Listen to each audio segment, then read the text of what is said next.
Hello बच्चों, आइए प्रश्न को देखते हैं। सिद्ध कीजिए कि बिंदुओं जिनके निर्देशांक है ए कोस अल्फा, ए साइन अल्फा और ए कोस बीटा, ए साइन बीटा को मिलाने वाली रेखा पर मूल बिंदु से खींचा गया लंब उनके बीच की दूरी को समद्विभाजित करता है। प्रश्न को हल करने से पहले इसकी मुख्य अवधारणा के बारे में चर्चा करनी है।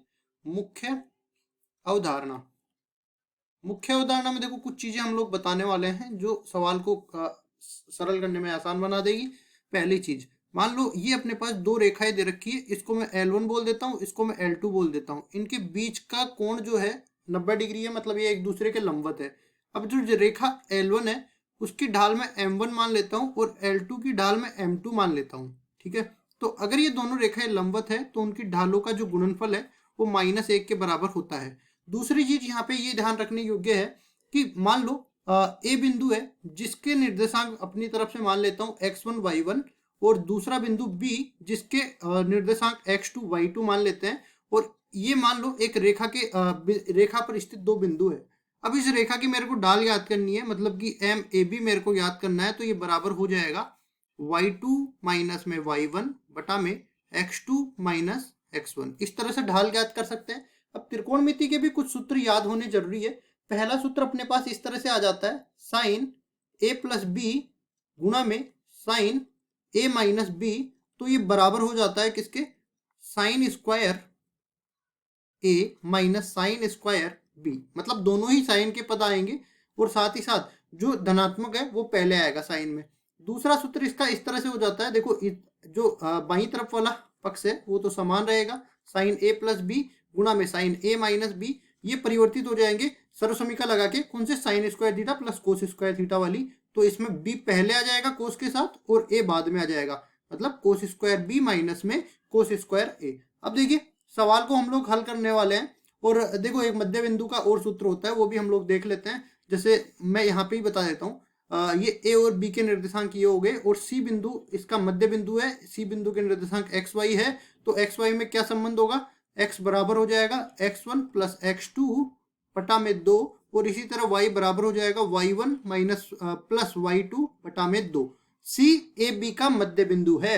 अब देखिए सवाल में हम लोग चलते हैं, और सवाल में जो रेखा के बारे में बोल रखा है, ये दो बिंदु रेखा पर स्थित है।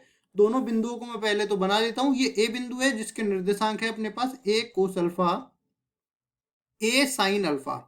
इसी तरीके से ये बिंदु बी जिसके निर्देशांक होंगे ए कोस बीटा और ए साइन बीटा। अब देखिए इन दोनों बिंदुओं को हम लोग इस तरीके से मिला देते हैं, ठीक है, और इन दोनों के बीच में एक बिंदु सी डाल देते हैं। सी बिंदु ऐसा होगा जो कि मूल बिंदु से लंब डालने के बाद अपने को मिलेगा इस तरीके से, मतलब कि ये इस तरह लंबवत होने वाला है। और देखिए हमें क्या करना है कि इससे जो लंब डाला गया है ना, ये दूरी को समद्विभाजित करता है। हम ये मान के चलते हैं कि ये सी और ये डी, या फिर इसको ओ बोल देते हैं, जिसके निर्देशांक मूल बिंदु है, तो मूल बिंदु के निर्देशांक 0 0 होते हैं। हम पहले ये मान के चलते हैं कि ओसी जो है, ओसी लंबवत है, ओसी लंबवत है किसके, सॉरी, एक काम कर देते हैं, पहले हम ये हमें सिद्ध करना है कि लंबवत है तो ये समद्विभाजित करता है। हम क्या करेंगे, समद्विभाजित करता है तो हम लोग सिद्ध करेंगे कि ये लंबवत है। ठीक है, ये हमें सिद्ध करना है, मतलब कि ओसी ये अपने पास इस तरह से बन जाएगा, ओसी लंबवत है ए बी के।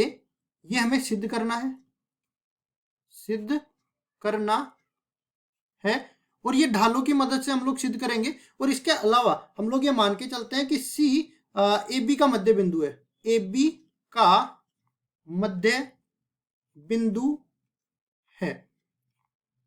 ये हम लोग मान के चलते हैं, मतलब ये दिया गया है, दिया है। तो अगर ये इसका मध्य बिंदु है तो सी बिंदु के निर्देशांक हम लोग याद कर सकते हैं। मध्य बिंदु कैसे निकाले थे हमने, तो देखिए इस तरीके से हम लोग सी बिंदु के निर्देशांक याद करेंगे। पहले तो इसको मैं एक्स वाई मान लेता हूँ, यहाँ से एक्स का मान याद करेंगे, दोनों का योग करके 2 का भाग दे देंगे, तो ये बन जाएगा ए दोनों में उभयनिष्ठ आ जाएगा, तो ये बनेगा कोस अल्फा प्लस कोस बीटा बटा में 2। और इसी तरह वाई का मान अपने पास आ जाएगा a sine alpha plus sine beta, और भाग किसका लगेगा, 2 का भाग लग जाएगा। अब इसके बाद देखिए ये अपने पास सी बिंदु के निर्देशांक आ गए।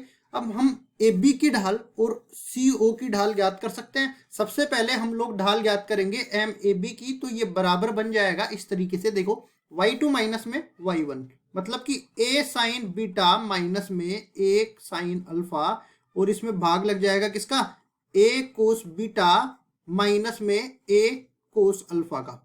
अब देखिए यहां से a तो सब में से कट जाएगा और ये क्या बच जाएगा, साइन बीटा माइनस में साइन अल्फा, और नीचे भाग किसका लग रहा है, कोस बीटा माइनस में कोस अल्फा का। अब इसको मैं समीकरण नंबर 1 नाम दे देता हूं। अब इसी तरह मैं ओसी का ढाल भी ज्ञात कर लेता हूं।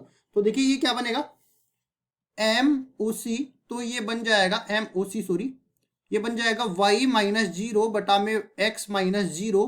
y और x का मान हमने यहाँ पे निकाल ही लिया है, ठीक है। तो देखो ए तो ऐसे कट जाएगा, दो दो से कट जाएगा, ऊपर तो रह जाएगा sine alpha plus sine beta, नीचे रह जाएगा cos alpha plus cos beta.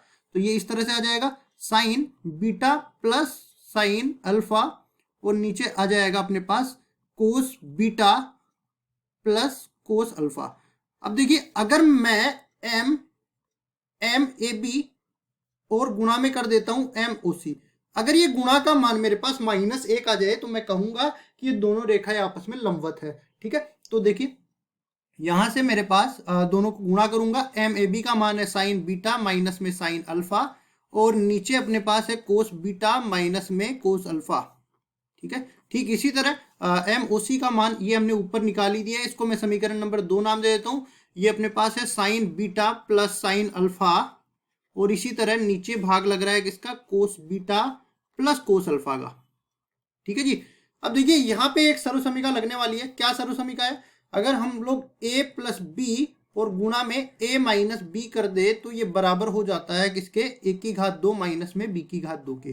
तो इसी तरह इसमें लग जाएगा, तो ये बन जाएगा साइन स्क्वायर बीटा माइनस में साइन स्क्वायर अल्फा, और नीचे भाग किसका लग जाएगा, कोस स्क्वायर बीटा माइनस में कोस स्क्वायर अल्फा।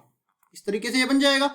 और ये किसके बराबर है, देखिए ये हम लोग निकाल रहे हैं एम ए बी गुणा में एम ओ सी। अब यहाँ पे मैंने जो त्रिकोणमिति में सूत्र बताए थे, देखो साइन स्क्वायर ए माइनस साइन स्क्वायर बी करना है, तो ये अपने पास साइन ए प्लस बी गुणा में साइन ए माइनस बी बन जाएगा। तो इसी तरह अपने पास इसको मैं कर सकता हूँ, माइनस उबेनिश ले लेता हूँ, और ऊपर तो मैं कर देता हूँ साइन स्क्वायर अल्फा माइनस में साइन स्क्वायर बीटा, और नीचे वाले को इसी तरह रखता हूँ, तो ये बन जाएगा कोस स्क्वायर बीटा माइनस में कोस स्क्वायर अल्फा।